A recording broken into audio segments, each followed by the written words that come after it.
Welcome to Here to Initiate, a podcast for manifestors, leaning on the concept of human design. We manifestors are 9% of the population, here to initiate, and it is time for us to rise.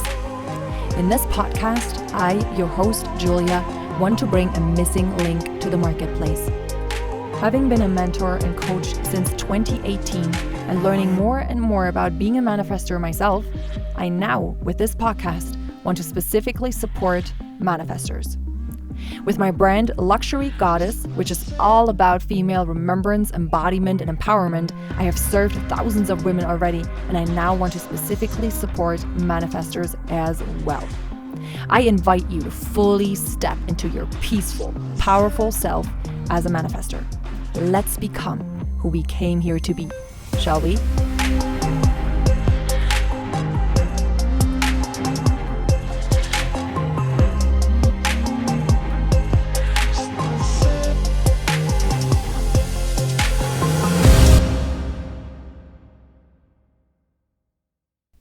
Welcome to today's episode where I want to share a little bit about my being a manifestor and who I am specifically as a manifestor, so that you can feel into what kind of activations you will get here.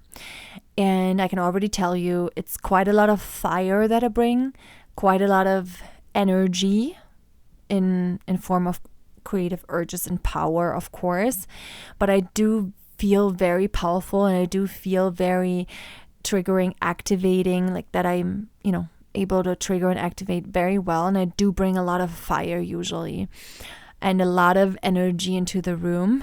And I'm going to talk about why.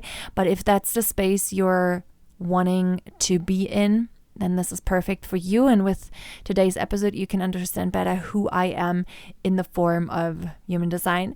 And then if you want to know more about me generally, I want to invite you to my Women's Legacy podcast show, which is for all women, regardless of their human design type. And the second episode in the Women's Legacy podcast show is about me and a little bit about my story and my past and how I built my business. So if that's interesting to you, you can check out that podcast. In that podcast, I will also do a general episode about human design. So if you're asking yourself, what is this all about? What do you mean? Am I a manifestor? I don't know.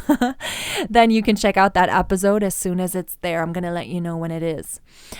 So of course, that episode, that podcast is also for you, right? The Women's Legacy podcast. If you want to build a legacy and if you want to leave a legacy, then that podcast is for you, right? So go ahead and check that out. All right, so let's dive into today's topic again. I want to share a little bit more about me so you can get to know me and then also know what you can expect. So it's a very safe space and it's just very safe, honestly. I want you to feel safe and I want you to feel held so that you know what you can expect. That is very, very important to me, and that's why I want to share with you who I am speaking human design. So here we go. I am a manifestor 3-5 with the right angle cross of rulership and the emotional authority. My motivation is the need motivation. My best surrounding is kitchen and community. And what else? My head is defined. My third eye is defined. My throat is defined. And my emotional center is defined. Everything else is undefined in my chart. So that is me. I'm going to talk about what that means if you're not so familiar with it, because the idea of this podcast is also that you don't have to be a human design expert to really live your design. That's why it's going to be so much about the manifestor being, the strategy, and really our purpose here. And what I want to share with you as well in astrology, I am a Virgo in the sun, Gemini in the moon, and Sagittarius rising. And that's also where my fire comes from. And I feel, and of course, astrology is a part of human design, that works perfectly hand in hand. So just like you, I'm a manifestor. That means I have these creative urges. I have these creative urges and the rest phases, just like you. I am learning how to inform, and how to inform peacefully, how to inform with enough context, how to inform heartfelt, how to inform lovingly, right? So I'm really exploring that, just like you. I am a 3/5. That means I go by trying everything out. I go by trial and error. I go in all the adventures, and I'm very much, and I think that's my Sagittarius rising as well, I'm very much interested in getting to know everything and every layer and every possibility, and really trying everything out. Like, I'm like, oh, we didn't do that yet. Let's do that. Oh, I've never tried that. Let me try. That's literally who I am.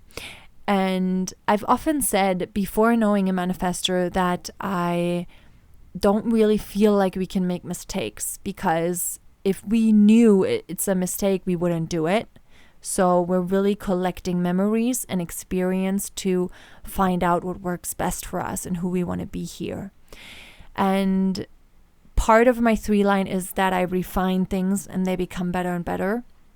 But part of that too is that I love trying new things and that I love the adventure. And as is the manifestor, I am as well, with my 3 line, the innovator. So for me as manifestors, we are here to innovate. We are here to bring the new angle, the new perspective, the new idea. And the 3 line to me also is an innovator, just because they know all the ways and they know the best way. And they know a new way how to combine what works, right? So I'm very much, I love innovation. I'm not excited to do things and again in the same way. I'm not excited to use words that people have used already. And when I write a piece of content, especially when it's something like a video trailer, like an invitation to a program, then I really go deep into the language, which is such a gift and opportunity for as manifestors anyway, with our defined throat, to really speak our truth. And if we use words that aren't usually used or put them together in a different way, it has a whole nother activation. So if I say to you, for example, unfold your potential, right? Live your power. It's like, we've all heard that, right? Like 5 keys to da-da-da-dum. Here are the codes to da-da-da-dum. Like I don't know, I can't even hear it anymore, right? But if we find new ways to say what we want to say, because these words haven't been used as much, the meaning has more meaning, it has more impact, it has more grip. And that's what I love. The 5 line is my 2nd line. So that's really what people see. And that's, of course, also what people see or put on me or receive me as, is the manifestor, right? Is the repelling or just that aura. And with the 5 line as well. So I'm a born leader, and people either make me their hero or their villain. And the important part as a 5 line is to not go into that paradigm. To let people see you how they see you, perceive you how they perceive you, let them judge or discern however they do it.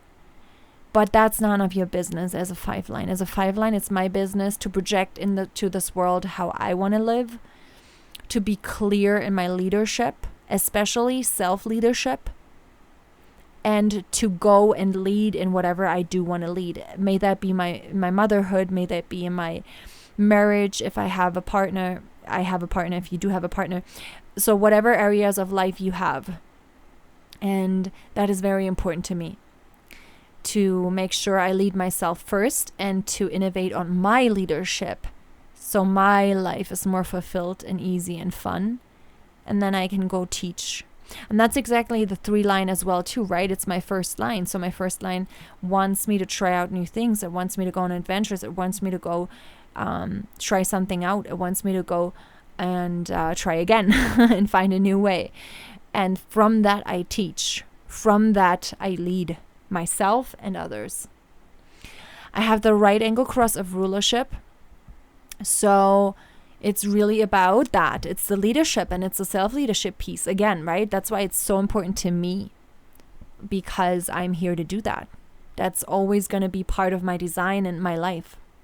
And that's what I bring. I'm an emotional authority, and I'm going to be very honest with you. 50% of all human beings, if I have it correctly right now, have the emotional authority, and I'm going to be very honest with you. It's the hardest piece. If I could change one thing in my design, it would definitely be having the splenic authority and or the ego heart authority. I don't even care, but I'd love if I just could. Universe, please change that.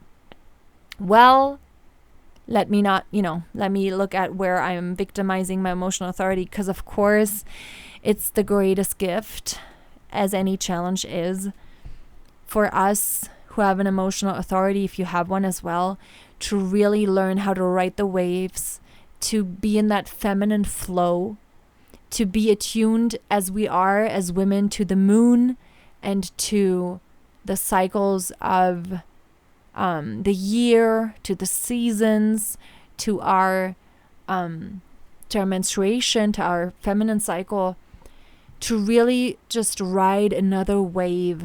And that wave of emotion really activates in others as well, that they get to be that emotional, that it's safe to be emotional, that it's human to be vulnerable, and to be okay with that, and to make peace with that.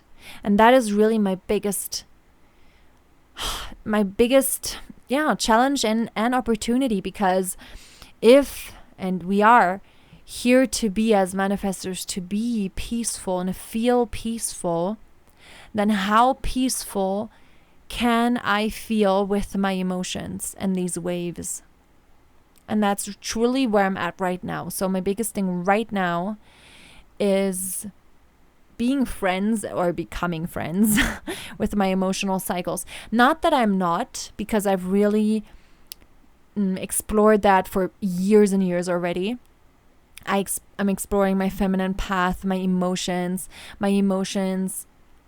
as a portal to creating something, alchemizing whatever I feel into creating something, and or letting go of something. So either it is a death portal, the alchemizing my feelings, or it is a creation portal. Either way, I'm either making space or I'm bringing something new into my field of existence. So that is a beautiful invitation, but I'm not gonna lie, there's so many mornings that I wake up and I feel so sad or numb or whatever it may be. And I want to say I've integrated quite some trauma already, and there's sometimes really no reason, like there's really nothing for me to be sad about in a way that is logical, right? In the way that is like that you would see and understand, of course you're sad because this and this happened. No, I'm so happy. I love my husband, my son, my family, my team, my community. I'm successful. I'm there for myself. I have so much time for me and I use it and I love it. And I'm creative and I'm doing my projects and I'm following on my urges. And I'm not saying it's perfect. I'm not saying I'm enlightened, but I'm really happy. I'm really, really happy. And then I go to bed happy and I wake up so sad. So my emotional wave usually starts in that morning. In the morning. And it's like, oh, universe, really? So that's the biggest thing for me. And again, I see the opportunity. Of course, I see the gifts. And I do get that feedback as well in my community that, it helps people so much to access their emotions, that they've learned so much about me teaching or just speaking on navigating feelings, and that people are so touched by my vulnerability. And of course, I love that. I love that. And I'm really on that mission right now to love my emotional authority, to really learn how to navigate it. And the biggest pieces I want to share, well, I'm going to share that in another episode to really make it clear. But the biggest one would be that the bigger the decision is, the more time I take to make sure I really did ride all the waves to really land in the clarity of neutral, of it's clear, we're doing this way. The bigger the impact of my decision and the consequences, the more I make sure I take the time. And then if I am clear and I wake up every morning and it's again the clarity, I also learned that it's very important for me to really act on that. It's not becoming clearer than that. I gotta go. I gotta move. And if you're a splenic or ego authority, it's gonna be more clear for you. And you're gonna feel more driven, more clear, especially when you did the deconditioning part. Because as a splenic authority, of course, it can be that you experience the conditioning of not listening to your intuition. Then, of course, it's harder still until we practice, right? But if we are deconditioned in the way we really trust our authority, then the emotional authority manifestors really are the ones who will wobble the most in their clarity. And we have to make sure we know that point where it's neutral, where we think about the consequences our decision can have, and we're clear about them and we're willing to go, and then we should move. So not saying we shouldn't take all the time in the world, of course, right? Take all the time you need. But for me, it's my experience at least. Okay, so that's me as a manifestor, 3-5, right angle cross of rulership, and my emotional authority. I do want to say as a manifestor that I have the great gift that as a kid, most of the time, I really got to act on my urges. So I said to my mom, I want to dance when I was like, 3, 4, 5 years old. And she sent me to a group of kids that did kids dance. I said, I want to dance ballet. She sent me there. I said, I want to act for TV. She let me do it. So since I was 8 years old, I acted for TV in Germany. So I'm in a few shows in the past, of course, right? And that is amazing. I said to my parents, I want to go a year abroad, and they supported me. So I really appreciate that I always got to act on my urges. And the great part about that is as well that I creatively expressed early on in my life. And so I learned that through creatively expressing, I earn money. Since I've been 9 years old, I've been earning money because I acted back then, and then I taught dance, and then I did all the things that I wanted to do, and I always earned money through that. So my biggest belief around money is when I creatively express, I earn money. So that's, of course, a beautiful thing that I appreciate so much that my parents supported me in. And the part where I definitely still have deconditioning to do as a manifestor is the too much part, right? My emotions are too much. I'm too angry. And I do remember, and I think that's really the biggest part for me was in school and with friends, getting the feedback that I'm too much, I'm too loud, I'm too strong. There's not enough space for everyone else when I'm being this way. I'm being too egocentrical. So I really, really got a lot of feedback like that in my teenage time. And because I didn't know I was a manifestor, because I didn't understand it's a good thing the way I am, I really, really, really dimmed my light. And I still, to be very honest with you, I still feel that sometimes. I have been doing the work that I do as a coach and mentor in German, in the language, since 2017. So I've been doing this work now for 6 years almost. And I've become very successful there and fulfilled as well. And I love my community.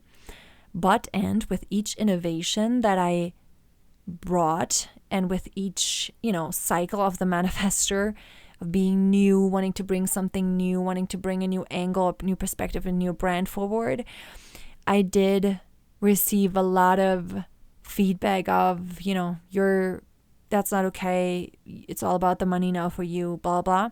And it did activate a lot of trauma in me. It really, really, really brought me back to my teenage days. And it was the hardest piece of my career to date to really understand that that is activating trauma, that it's about trauma release and integration and deconditioning that I have to change or hide.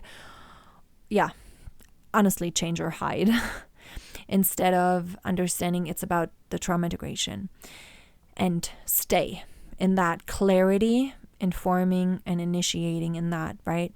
Because that has been the biggest piece for me. And that's really where most of my trauma gets activated, when I feel misunderstood. And I think I'm very sure you can relate to this as a manifestor, where we feel misunderstood and where we feel we're being too big or too weird, honestly. And then sometimes I feel like, oh, no one understands me. Oh, let me just take it off the market. Let me just leave the market. No one loves me anymore. Everyone's leaving. Instead of understanding that with whatever's happening or whatever I'm feeling, it's the invitation to integrate more trauma, to learn more about my nervous system regulation, to understand even more how to peacefully inform, to take more time as an emotional manifestor to really ride the waves until I am clear. And that has been the biggest piece for me as a manifestor. And of course, it's about owning my power as well, right? I'm going to speak on all these pieces in the different episodes that will await you each Sunday. So what else do we have? The motivation is need. I just learned that this year, and it's really interesting because I say to my son, his name is Milan. I say, Milan, I need you to brush your teeth right now, and I need you to shower, and then, we're going to go to bed, or you're going to go to bed. So I say that. I say that to my husband. I need you to tell me what you feel right now. And I say to my team, I need you guys to do this and that for me. I've said that. I usually say that. That's not a new thing for me. So learning, or having learned this year that my motivation is need, did not shock me.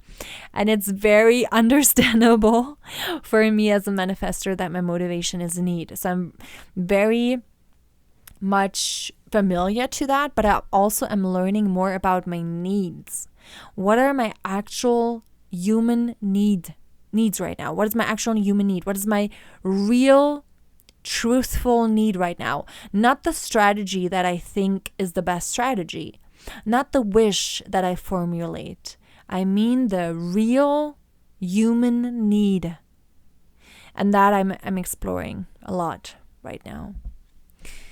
Yes, and then my environment is kitchen, community, and that makes a lot of sense, because that's kind of where my community, like the need for community, comes from as well. Also from my urge to really, heal in sisterhood and to rise as one in the community. For me, there's no elbowing. For me, I usually also don't feel, I don't feel any threat ever. Like, even if someone does the same thing as I do, my reaction always is great, it's good. The more the merrier. Like, that's a good thing. It's good if we're doing it together, because I understand that we're all unique and we're all bringing something special to the table. And that's really how we're meant to be, all of us here. Like, we are all so valuable and unique in our expression, and it needs all of us.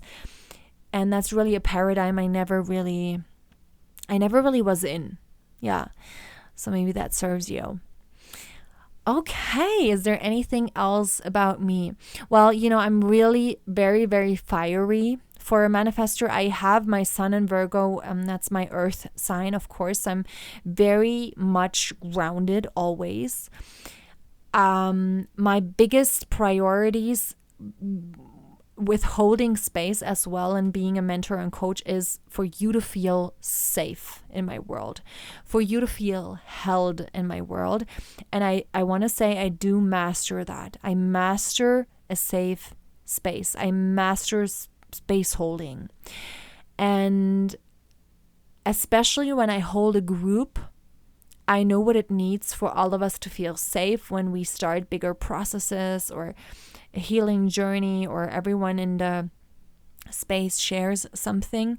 I know how to hold that space in integrity, and that's very, very, very important to me.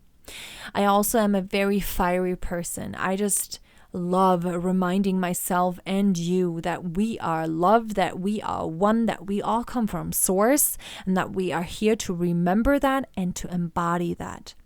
For me, the purpose of life is fulfillment. It is to be happy, to enjoy this life, to make a difference in every way, in any way. So whatever way you feel is true to you. And even when I say that right now, I feel, I feel the power. I feel the excitement. Very grounded, but I feel it. So what you can expect in this podcast is that grounded in self and held energy, but you can also expect a lot of fire from me, because when I speak to you, I, of course, with my defined throat, I speak to myself as well. So every episode that I'm recording, that's why I love having a podcast. And I have 3 podcasts now. This, the Woman's Legacy podcast show, and my German podcast, which is called The Women of the New Paradigm, or The Woman Behind Luxury Goddess was the former name. And in German it is. So if you're German, you can check that out as well. And why that isn't too much for me, especially as a non-energy type, is because I know I always want to speak. And I want to speak my truth. And I know that when I speak my truth, it serves me first. And then so I understand it will serve you. That's why I can, with all the certainty in the world, say that I can deliver an episode each week until, I feel it's complete. That could happen. If it's like a full book and like it's all complete, then of course that could happen. But else, I know that I can happily serve with an episode each week, because it is in love for me as well. I know I need to speak anyway, and I know to speak is to also gain clarity. That's another piece for all of you who have emotional authority as manifestors. If I speak just to me, if I record an audio, a voice message, or if I ask my husband if I can share with him just to speak and to gain clarity, then that helps me so much. And usually I say things and they sound like I mean them and I will do them, but in the space of clarity where I say that I just want to say these things to gain clarity, it's clear for everyone that I'm just saying it to gain clarity. So if that was confusing, an example, I say to my husband, so I'm not sure where I want to go on vacation next with you guys as a family, right? But I'm just going to talk to gain clarity, right? I'm asking him if that's okay for him. If not, I would just do that by myself in another room. I'd say, okay, so I really want to do a cruise, but I also want to do that. I really feel this. What I'm really wanting right now is this. And the more I say it, I gain clarity, which is so important to know, because in the past, I have said things and then, of course, people think I mean them. But now, knowing that I have an emotional authority, and it always helps me to say things out loud with a defined throat to gain clarity, I just have to make that clear, right? So another example is in team meetings, I sometimes say, I'm not sure what we're going to do next yet, or I'm not sure what we're going to do yet, or how we're going to do it yet, but I'm going to speak a few ideas to feel how that sounds to me, right? To feel it in my body, how it sounds when I say it, because in that moment, I usually gain clarity quicker. So if that might be a tip for you as well, especially with an emotional authority. If you're wanting to gain clarity now, if it's like a 24-hour deal and you want to make sure you are in your clarity now, if it's something you're like, oh, I really want to do that, but I'm not sure, then say it loud, say it, speak for 5 minutes, speak. Okay, so if I do it, it feels like this, feels like this. Do I want to do it? If I did it, it would feel like this, and then I would do this. And then feel into, okay, if I wouldn't do it, I could still do this, and da-da-da. So I just say it out loud to feel in my body how it feels, and then usually it becomes clearer faster if that's important to me.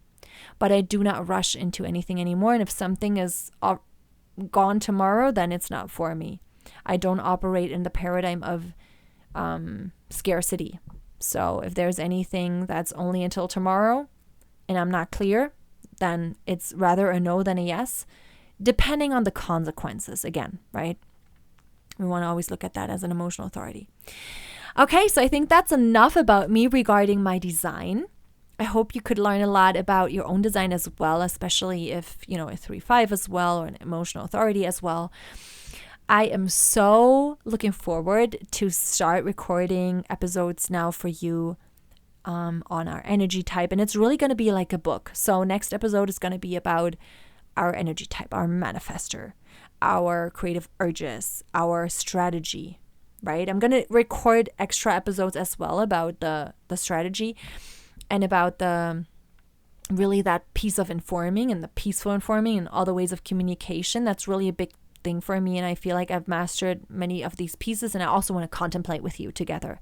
So I can't wait to get all these episodes to you. I thank you so much for listening today. Thank you for hearing more about me, and if you resonate, I'd love to have you next time. And then if you did enjoy the podcast, I'd love if you shared with another manifestor that you know. Thank you so much for listening today.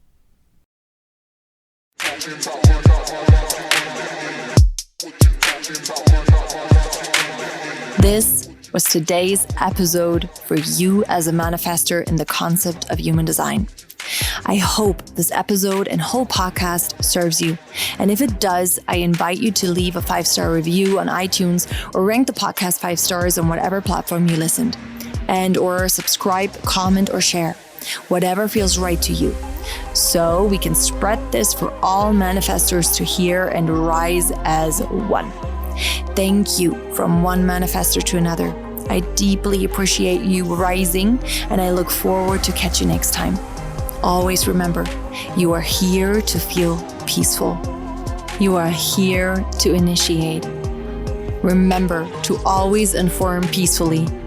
You are so powerful. I see you. You've got this.